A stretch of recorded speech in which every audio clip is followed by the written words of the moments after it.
Solo TV каналы соңку жаңылыктар менен тааныштырабыз.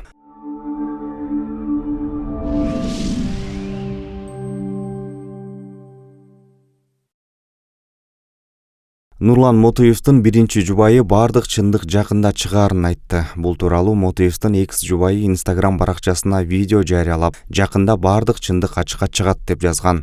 Мындан тышкары ал тынч жүргөн эки жакты эч ким билбеген секретти айтып кырылыштырып салсам экенби деп дагы видео жүктөгөн. Эскерте кетсек, Нурлан Мотуев май айында 19 жаштагы кызга үйлөнгөнүн айтып видео жарыялаган.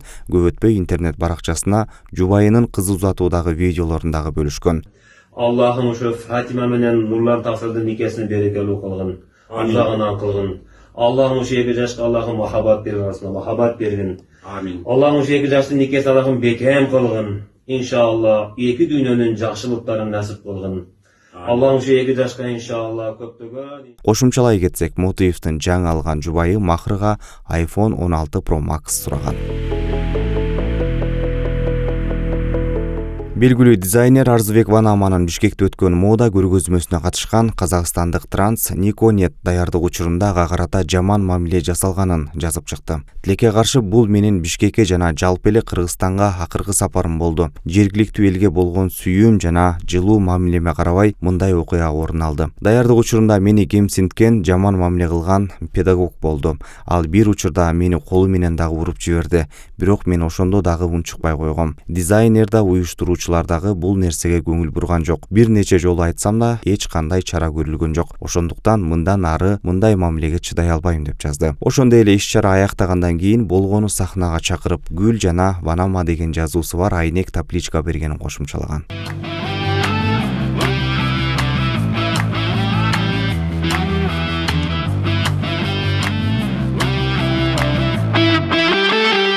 Ошол эле учурда кээ бир интернет колдонуучулар казакстандык транстын сахнага чыкканын сындашып, кыргыз менталитетине туура келбей турганын, жаш балдарга терс таасирин тийгизе турганын айтып, кийинкиде мындай нерсеге жол бербеш керек деген сыяктуу пикирлерди айтып жатат. Ал эми дизайнер Арзыбек Ванама бул боюнча эч кандай пикирин билдире элек.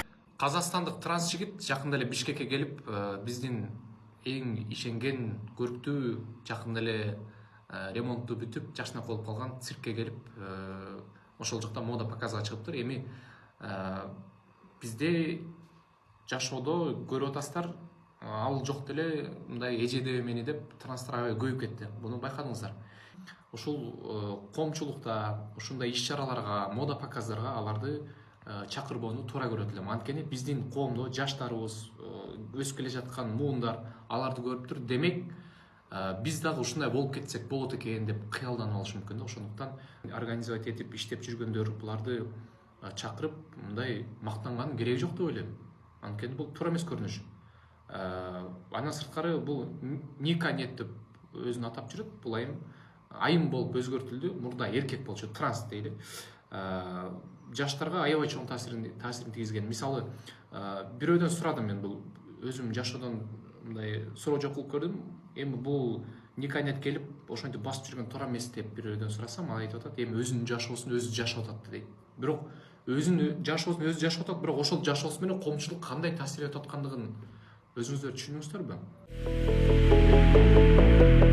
Илим Карыпбеков блогер Айтурган Замирбек кызына кайрылды. Карыпбеков өзүнүн YouTube каналына Каракулжада күйөөсүнүн колунан ок жеп каза болгон Айзирек тууралуу Айзиректин өлүмүнө ким күнөөлүү деген аталыштагы материал жарыялаган. Анда бул окуяда аялды күнөөлөп жазган эркектер жана блогерлердин айбан экенин айткан. Ошондой эле Айтургандын жолдошу блогер Ильяс Чыңгызбек уулунун Instagram баракчасын көрсөтүп буларды айткан. Тарыкчасын жоготуп ошол жазып атат да, туугандар, эмнеге жүрөгүңөр ооруйт? Ар ким өзүнө жараша гана мамиле алат. Анын тагдыры башкача болушу мүмкүн эмес болчу. Өзүнө тың болсо, ким тие алмак? Жеке үй бүлөңөр идеал кептенип, бирөөнү сындаганды жакшы көрөсүңөр да дейт да. Өзүнө татыктуу мамиле. Эртең бул мынакей Чыңгызбек Ильяс уулунун жубайы турат сүрөттөчү. Мен жубайына кайрылат элем. Сиз мындай ойлонуп көрүңүзчү, ким менен жашап атканыңызды. Мисалы, мен ойлонуп көрөт элем. Могул сөздөрүнөн кийин. Эртең сизди дагы айжеректей кылбайт, сиздин бир кадамдарыңызды, бир иш аракеттериңизди ушундай кылбайт деген кепилдигиңиз барбы, урматтуу Ушу Ильяс Чыңгызбек уулунун жубайы.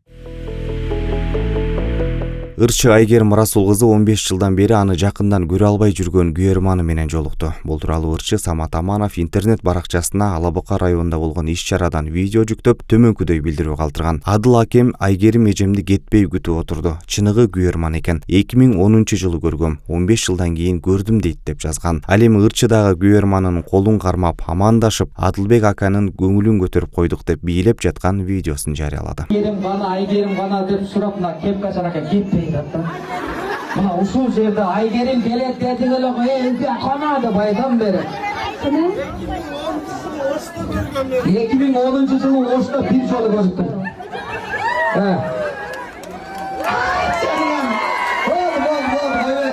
Кимин Айгеримди койгон болуптур, эми ошо колду бир ай жууп атам.